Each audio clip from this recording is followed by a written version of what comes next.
அந்த நாட்டில் ஜனநாயகத்தை மேம்படுத்த, அந்த ஜனநாயக பாதையில் மக்களை கொண்டு வர்றதுக்கு இது கூடவே நம்ம வந்துட்டு ஒரு எக்ஸ்டர்னல் சப்போர்ட் நம்மளுக்கு தேவை, எய்டு தேவை. சிரிப்பா இருக்குது. அப்போ இவங்கெல்லாம் ஏன் இதெல்லாம் மறைக்கணும்? ஏன் இந்த மாதிரி முதல்ல ஒத்துக்கிறாங்க?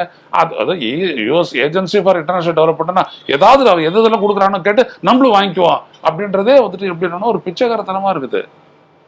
உதாரணத்துக்கு வாட்டர் மேனேஜ்மெண்ட், சானிடேஷன், ஹைஜீன், இந்த கேப்பபிலிட்டி நம்மளுக்கு இல்லையா?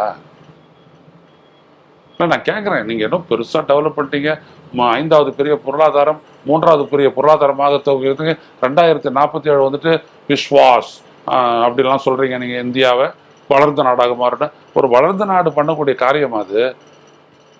இந்த மாதிரி சீனா வாங்கியிருக்கானா, ஜப்பான் வாங்கியிருக்கானா, ஜெர்மனி வாங்கியிருக்கானா, பிரான்ஸ் வாங்கியிருக்கானா?